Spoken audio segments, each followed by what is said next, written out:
Assalamualaikum warahmatullahi wabarakatuh. Alhamdulillahilladzi akramana bi ni'matil Islam wa faddalana ala katsirin minal umam. Wassalatu wassalamu ala habibina wa syafi'ina wa imamina wa qudwatina Muhammad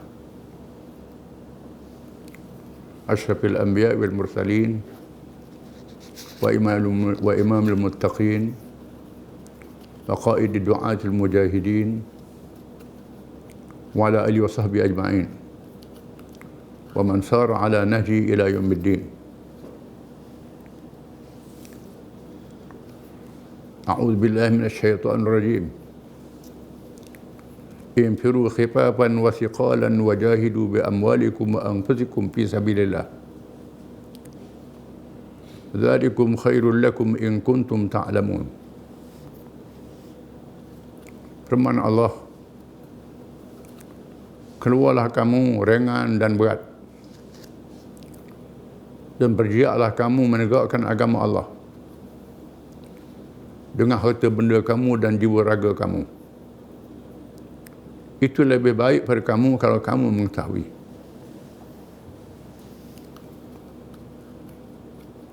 Al-Fadil, Ketua As-Sabiqun, Dr. Mahfud Muhammad dan semua di jawatan kuasa, Ketua As-Sabiqun negeri dan semua wakil Convention As-Sabiqun. Bersama dengan ayat yang saya baca tadi, disebut oleh ulama-ulama tafsir, antara Ibnu Katsir, tentang kisah seorang sahabat bernama Abu Talha yang sempat di zaman Amawiyah ataupun zaman Sayyidina Utsman, zaman menyediakan tentera laut untuk operasi di laut. Abu Talha yang sudah tua, sehingga keningnya sudah berkedut dan jatuh, mau ikut serta dalam pasukan ini. Lalu anak-anaknya berkata, "Wahai ayah, ayah sudah berjihad di zaman Rasulullah sehingga Rasulullah wafat. Berjihad zaman Sayyidina Abu Bakar wafat. Berjihad zaman Sayyidina Umar pun wafat juga. Ayah dah lama terlibat dalam jihad zaman Nabi dan sahabat-sahabatnya. Ayah berehatlah beri pada kami yang muda-muda ni untuk menjalankan kerja yang berat, apalagi di laut." Lalu Abu Talha menyebut pada ayatnya, kamu tak baca firman Allah Ta'ala, infiru khifafan wa thiqalan, keluarlah kamu ringan dan berat, dengan makna muda dan tua. Sama ada berat termasuk yang tua, keluar juga tegakkan agama Allah. Lalu anaknya mengizinkan dan dia naik kapal, mati di tengah lautan. Oleh kerana dia seorang sahabat Nabi, mereka simpan mayat beberapa hari, 7-8 hari, cari pulau nak kebumikan. Jumpa pulau baru ke bumi, dalam keadaan mayat tak berubah walaupun memakan masa beberapa hari. Ini peristiwa sangat menarik, menunjukkan bahawa penglibatan dalam perjuangan Islam tak ada bersara, tak ada pension. Selagi jantung berdenyut, nadi berdegup, darah mengalir selagi boleh berfikir, apa tenaga yang ada pada kita, sumbangkan kepada Islam, sehingga kita mengakhiri hayat dalam perjuangan Islam. Apalagi dalam suasana jihad fardu ain. para ulama fiqh membahagikan jihad kepada fardu kifayah dan fardu ain. Fardu kifayah dalam suasana negara Islam kuat, negara berdaulat, gagah, maka dia perintah orang Islam berdakwah keluar negara. Dia perintah pasukan melindungi dakwah secara fardu kifayah. Itu jihad fardu kifayah. Apabila musuh sudah masuk dalam negeri Islam, umat Islam dalam keadaan bahaya, masa jihad menjadi fardu ain atas tiap-tiap orang yang mampu. Kita sekarang sedang menghadapi zaman jihad fardu ain. Serangan pemikiran yang dilancarkan oleh musuh bukan saja masuk dalam negeri, masuk dalam bilik-bilik rumah, masuk dalam fikiran manusia. Berjihad menentang serangan pemikiran menjadi fardu ain. Tiap-tiap orang mesti melibatkan diri, termasuk mereka yang sudah tua, duduk di rumah masing-masing, tak boleh gerak pun, ada peranan dia, sekurang-kurangnya doa, bercakap, yang mampu menulis, apa saja sumbangan, mesti libatkan diri. Kalau ada harta, sumbangkan harta untuk pertahankan Islam, tegakkan Islam ini.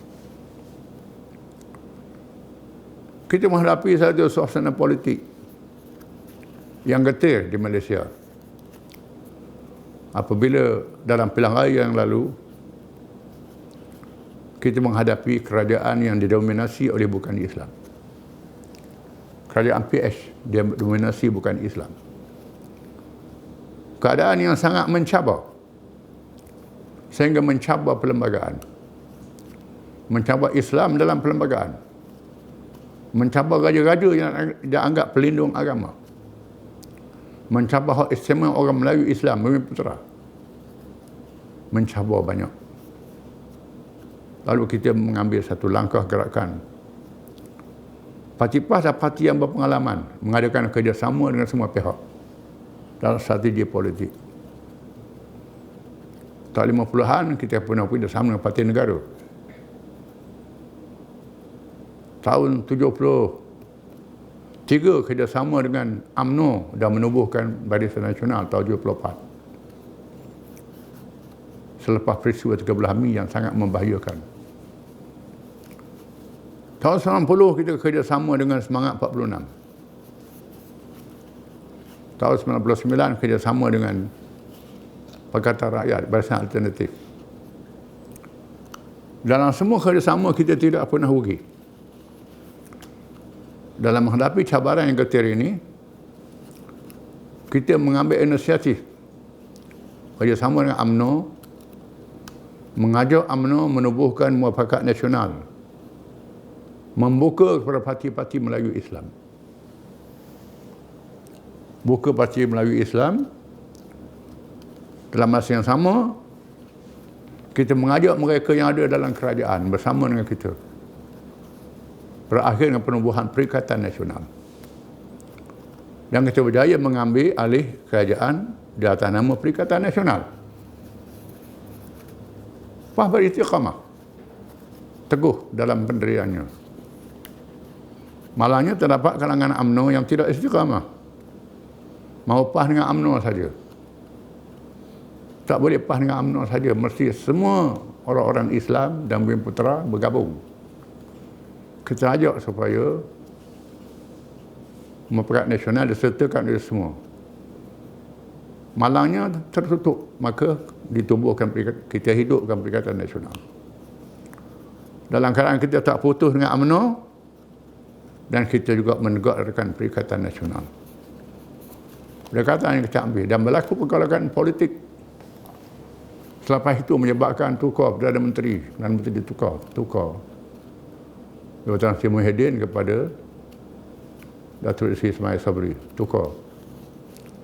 Dia bawa slogan keluarga Malaysia. Kita jangan terjerat dengan slogan ini.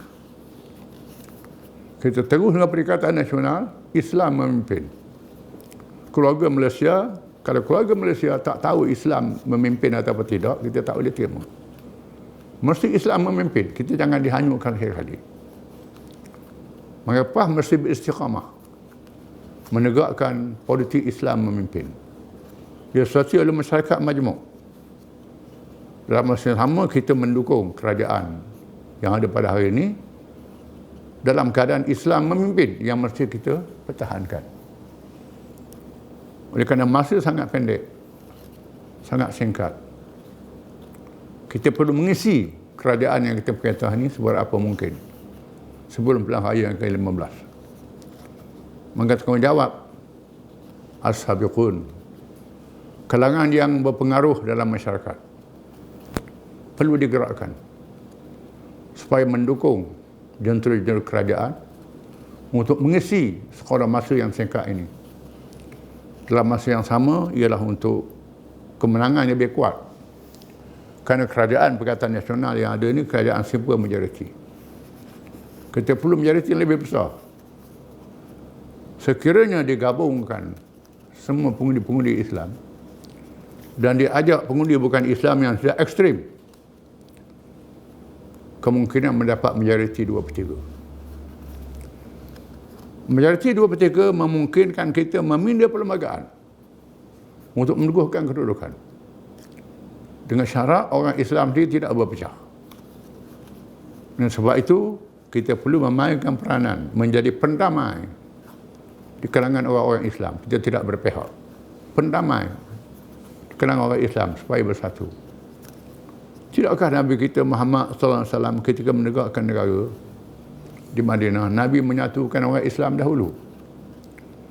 Menyatukan Muhajirin dan Ansar, orang berhijrah dengan penduduk asal Madinah. Menyatukan Aus dan Khazraj, dua kabilah yang masuk Islam. Disatukan dahulu. Satukan orang Islam dahulu. Kemudian dia ajak orang bukan Islam yang tidak ekstrim dalam masyarakat majmuk menyertai kumpulan bersama menegakkan pemerintahan negara. Kita telah mempunyai parti-parti politik yang mengadakan kontrak sosial ketika awal kemerdekaan, yang menerima asas-asas perlembagaan. Itulah parti MCA, parti Ahmad Yassi, parti Sabah dan Sarawak yang menerima asas perlembagaan. Ini parti menerima asas perlembagaan, Islam agama persekutuan, hak menyuperterah. Parti-parti ini terima. Dengan sebab itu kita perlu berwaspada menghadapi parti-parti yang hanyut, yang cuba nak merongkai kontrak sosial. Jangan kita terbawa-bawa. Dan kita kena sedar bahawa gagasan yang kita bentuk ini, Islam memimpin, mesti kita pertahankan. Dan kerja-kerja pilihan raya untuk menyatukan orang Islam dan bukan Islam yang sangat ekstrim, mesti kita usahakan supaya kita dapat majoriti 2/3. Kekuatan Islam lebih kuat. Jangan kita berkelahi dengan sebab-sebab kebendaan, sebab-sebab pangkat, sebab-sebab takhta dan harta. Ini boleh merosakkan kita. Mari kita kembali kepada Islam yang menyatukan kita, Islam yang memimpin, Islam yang menyelamatkan semua. Bukan saja orang Islam, termasuk orang bukan Islam. Saya ucap sabar pada As-Sabiqun mengadakan convention, dapat mengumpulkan tenaga kita yang sudah lama, veteran yang berkhidmat, supaya jangan berpisah daripada perjuangan.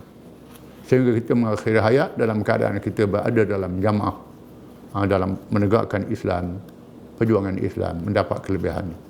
Cukup sekali itu, saya rasmikan convention dengan Siru al-Barakatillah. Wassalamualaikum warahmatullahi wabarakatuh.